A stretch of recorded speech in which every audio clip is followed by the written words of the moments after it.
So, what do you think Ayanokoji will actually do once he finally graduates? Welcome to The Explainer. Today, we're doing something a little bit different. We aren't just breaking down another typical school exam. Instead, we are unearthing a highly classified, incredibly dangerous conversation that completely shifts the entire landscape of this story. We're looking at a descent into a hidden political war. It's a quiet, psychological battle being fought entirely in the shadows over one single student's future. Section 1. Shadows of the Special Exam. To really appreciate this hidden war, we first have to look at the emotional violence happening right in plain sight. Take Kushida's situation, for example. She appears to be respectfully bowing before Shinohara, right? But make no mistake, this is pure, calculated manipulation. She's maneuvering the social dynamic so flawlessly that Shinohara is basically forced to the absolute bottom. Relationships have literally become weapons. And you can see the immediate fallout. Ike is completely breaking under the immense, unyielding pressure of Year 3. Remember when he was just the comic relief? Well, in this environment, ordinary students are totally failing. He's so unstable after Shinohara's potential expulsion that people literally have to hold him back. The whole school is becoming unhinged, dangerous, and emotionally violent. Section 2. The White Room's Watchdog. Now, far away from all those petty school squabbles, a hidden summit is taking place. We have Nanase and Ichika Amasawa.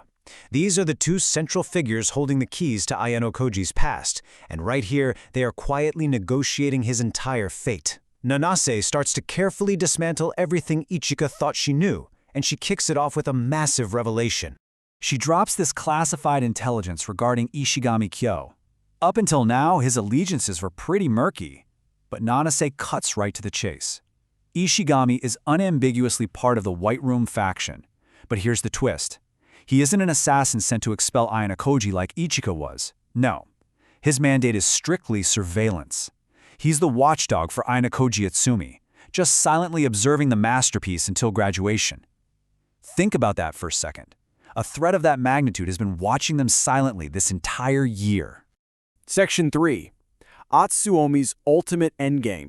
Next, Nanase treats her words like a highly classified document.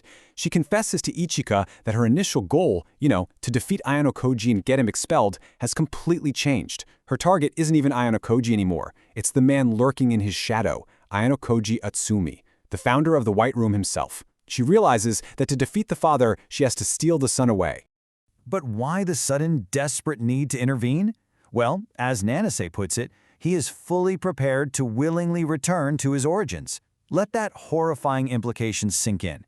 Despite tasting freedom, Ayanokoji doesn't actually hate the White Room. He might just surrender to his father's plan, graduate, and willingly walk right back into the cage. And that brings us to Nanase's desperate strategic resolve. She says, I intend to prevent that at all costs. She absolutely refuses to let Atsuomi win. But she also knows that trying to control or physically force Ayanokoji is a total dead end. The only way, she realizes, is to induce a genuine psychological change of heart. Section 4. Ichika's Tragic Loyalty. Nanase probably expects horror when she explains all this, but Ichika just hides behind a playful shrug.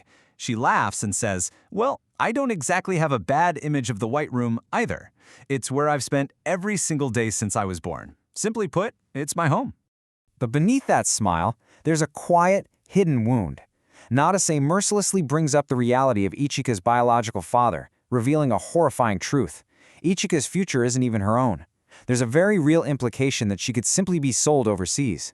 So while she laughs and teases on the outside, internally she is breaking. She's being forced to confront the absolute reality that she was never allowed a normal life. To someone institutionalized since birth, a happy future is just a fairy tale. Section 5. The War for Ayanokoji. So the really crucial takeaway here is this stark contrast. We have two hidden factions fighting an ideological war over Ayanokoji, and the crazy part, he isn't even in the room. On one side, you have Nanase's strategy, which is to tear him away from his origins by inducing a change of heart.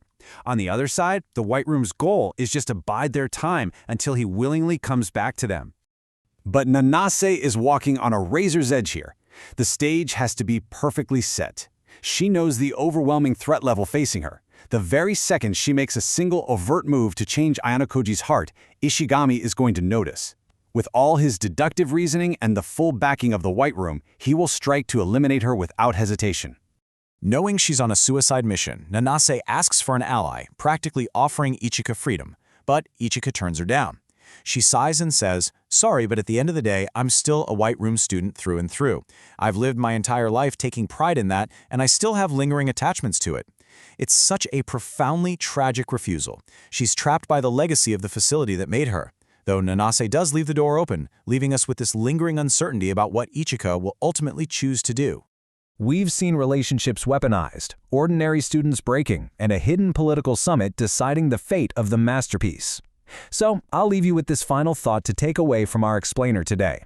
Is Ayanokoji really just a pawn in a much larger, terrifying war waiting for him outside these walls? Because the school competition is just the surface. The real battle for his future has already begun.